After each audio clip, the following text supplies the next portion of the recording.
Well, the writing test is an hour long. There's two tasks that you have to do. A task which is 150 words long and should take you 20 minutes. And then there's the second task is 250 words and should take about 40 minutes. Task 2 is generally worth twice as many marks as task 1. The academic writing task, task 1, which I said is the shorter task, you either have to describe a graph, a table, a chart, a map, or a process. The second task is an essay. Usually you have to give your opinion on a statement, so it's either an argumentative essay, a discursive essay where you do both sides and then give your opinion, or a problem solution essay. And in the general training, task 1 is a letter. It could either be a formal letter or an informal letter, and you have to respond to 3 prompts, so you have to cover all the information in the 3 prompts. And task 2 is also an essay, probably on a less kind of academic topic than the academic module. So you again have to write about 250 words.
Well, the writing test is an hour long.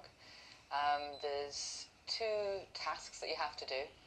A task which is 150 words long and should take you 20 minutes. And then there's the second task is 250 words and should take about 40 minutes. Task 2 is generally worth twice as many marks as task 1. The academic writing task, task 1, which I said is the shorter task, you either have to describe a graph, a table, a chart, a map, or a process. The second task is an essay.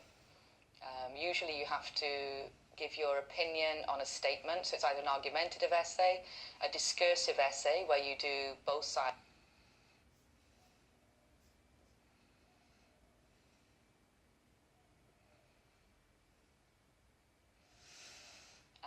Well, the writing test is an hour long.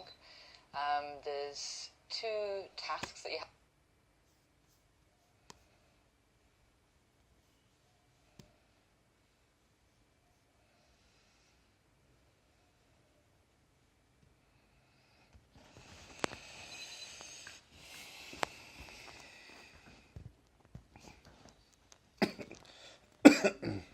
One of the main problems is that students don't address the entire question, and you can't get over a 5 if you don't address all the question for task response.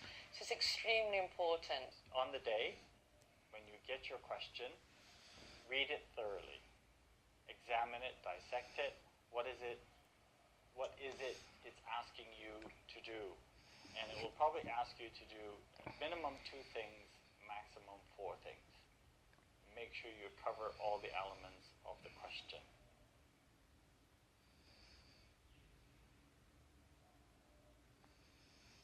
Timing is essential. You are only given 40 minutes roughly for writing task 2. Writing task 1 is 20 minutes. Plan your work. Take the time, take at least 2 to 3 minutes to plan your work before you actually start writing. Also, you can do the math. Writing task 1, you are asked to write 150 words. If you break 150 words down into 4 paragraphs, that's 35 words per paragraph. General rule of thumb is there are 10 words per sentence. So if you're writing a 3-sentence paragraph, that's 30 words. If you need to write 50 words in one paragraph, that's 5 sentences. You can block it. My first paragraph is going to be 3 to 4 sentences. My last paragraph is going to be 2 to 3 sentences. So you can block it out. See it first before you write it. Make sure that each paragraph has a topic sentence. It jumps out at the reader. When they read your piece of writing, if it has a strong topic sentence, it jumps out. It sends a message that you know exactly what it is you're writing about, and also that it helps you focus on that paragraph. 1 topic sentence, 1 paragraph, 3 supporting sentences based on that topic sentence.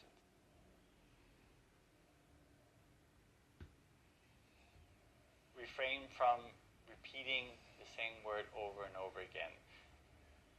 There are many synonyms for the same word. Use them. If you use increase once, use go up, or then use rise, or decrease, go down, fall. Try not to repeat vocabulary. The word for business or businesses, okay? Then you can talk about companies, corporations. Ask yourself, is the word I want to substitute, is it a positive or negative word? If it's a positive word, replace it with a positive word. If it's a negative word, replace it with a negative word. You don't necessarily have to have a broad range of vocabulary to score high on the writing test. As long as you have the ability to paraphrase. So even if you don't know the specific word, you can describe that meaning of that word. When you sit down, and if you don't take it seriously on the day, even if you're a native speaker, you probably won't do as well as you thought you would. So you have to go with a mindset that this is an exam, and I have to meet the criteria of that exam. Know what the expectation is, and meet that expectation as best as you can. And it's not out of reach for anybody, really. But half the battle is knowing what the expectation is. Read the question. Exactly. Read the question.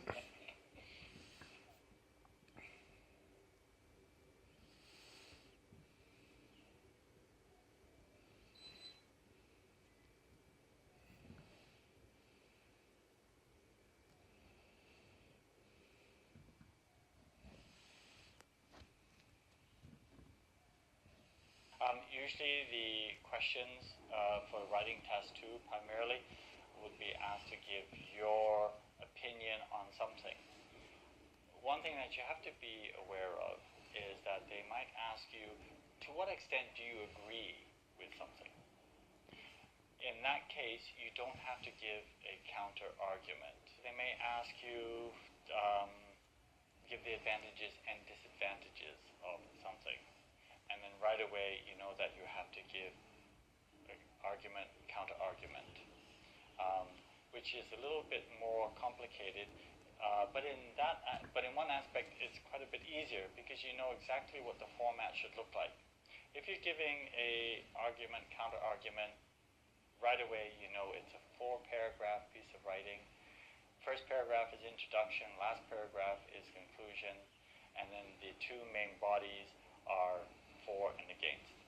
Another way of breaking it down is within each paragraph you can do the pros and cons within a paragraph. But again, you must focus that each paragraph has its own topic. One of the first things an examiner looks for is an overarching statement. And basically what that means is there 1 or 2 sentences that states your opinion in relation to the question. So if it asks you to what extent do you agree or disagree with something, then an overarching statement is I agree that, or I believe that. Now that overarching statement can either be at the beginning or at the or in your introduction paragraph, or in your concluding paragraph.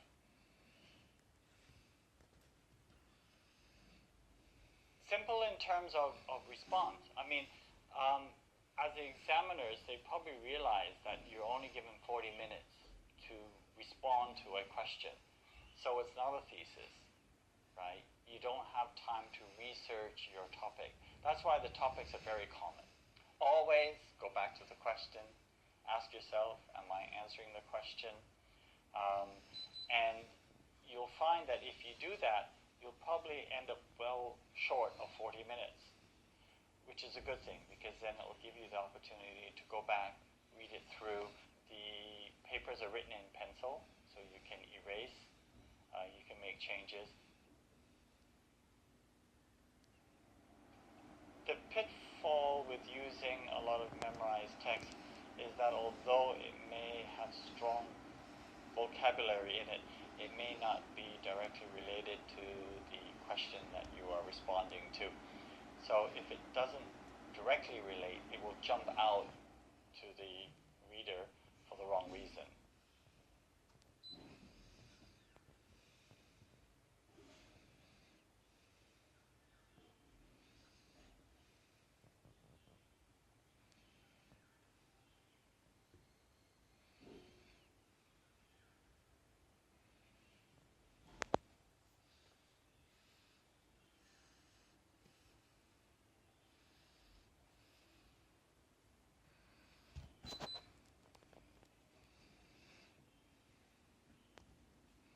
In the general training, for task 1, you always have to write a letter.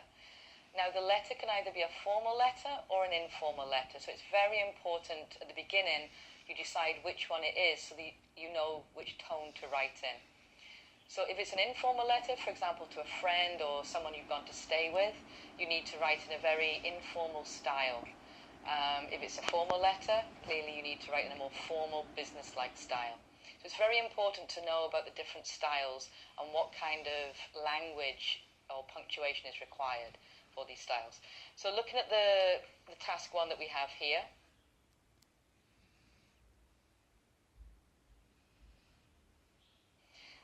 as you can see, it's a letter to a public library. So it's somebody that you don't know. So clearly this is going to be a more formal letter. So you look at the letter and there's always 3 prompts that you need to address. In this one, you have to write a letter to the library, and you need to just say what you like about the library, what you don't like about the library, and make some suggestions for improvements. You probably want to put it into different paragraphs with your opening, just a general reason for writing, and then maybe a different paragraph for each section. Okay, so looking at this one, they've started off, Dear Sir, Madam. It's a formal letter because it's somebody that they don't know. So they started off, Dear Sir and Madam, which is an appropriate introduction. Then as you look through, they've actually covered all aspects. They start off with their reason for writing, which is good. They give a little bit of background, saying how long they've been using the services. And then they immediately go into the first prompt, which is saying what they enjoy about the library. They enjoy their staff, the way they serve, they're always polite, etc. They talk about the equipment. So they mention quite a few things about what they like. And then they talk about the things that they have concerns about. So they now go on to addressing the things that they don't like. And they mention a few of these, which is good. And then at the end, they add some suggestions. So looking at this paper, they've covered all the prompts in quite a good amount of detail. They don't use paragraphs. Now, just looking at the way that they link their sentences together, there's not a large amount of linking words in there. They've got but, they've got so, they've got and, so quite basic linkers. So they have got some linking devices, but there's not a wide range. Going on to talk about the vocabulary, they managed to express themselves quite well. Most of the vocabulary is accurately used. They've written in the appropriate tone as well. They haven't used any contractions like I'm, he's, she's. They use full forms. Concerning the grammar, there's a wide range. They've got present perfect simple, present perfect continuous used correctly, which is always a good sign. For example, in the third line, they've got, I have been using your library services for 25 years, which is accurately used. And my son has started to use it as well. So we've got the present perfect continuous, followed by present perfect simple, used correctly, which is a good sign of more complex language. Also, they've got some complex sentences in there. They've got relative clauses. For example, about 8 or 9 lines down, they've got the library is equipped with comfortable furniture, which helps user to feel freely and work efficient, which is it's a little bit clumsy or a little bit awkward. It's not very natural at all. It should be efficiently, not efficient. And user should be users. Instead of freely. Feel more at home, feel more at ease, for example. So the examiner actually gave this a 6.5. And the reason for this is that the task was addressed, everything was addressed, but the final bullet point, which was the suggestions, was not very well extended. It was quite short. Also, there were a number of errors with vocabulary, with basic vocabulary word forms. For example, efficient, efficiently. Also, there's a number of grammar errors, not a huge amount, but there's enough to prevent it getting a 7. Paragraphing as well would be useful.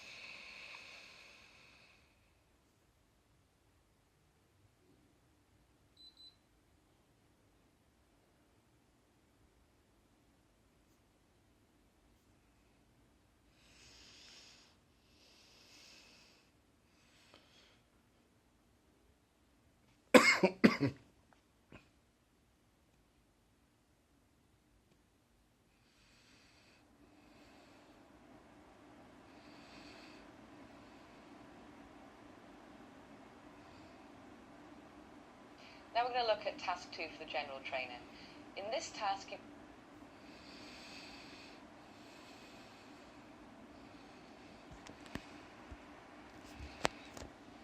Now we're going to look at task 2 for the general training. In this task,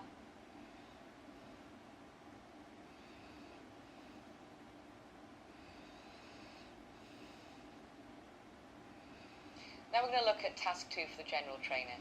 In this task, you need to write an essay of 250 words. Now, the essay might be an argumentative essay, it might be a problem-solution essay, it might be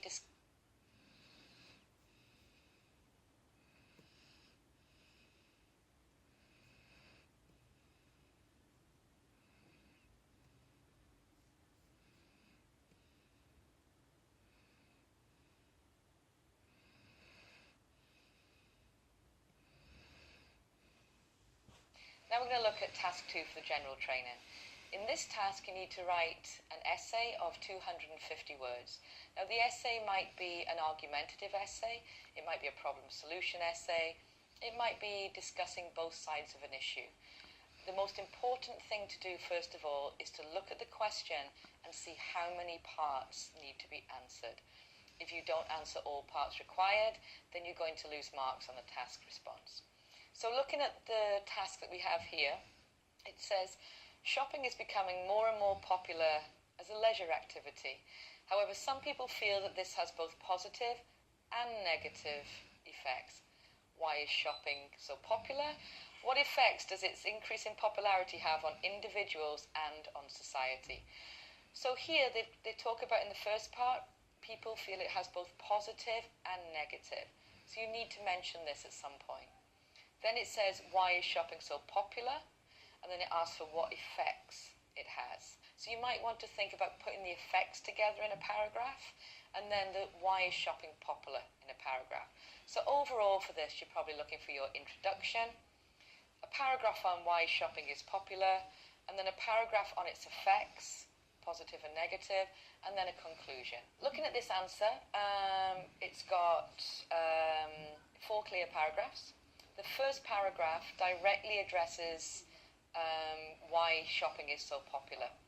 And it gives various reasons why shopping is popular.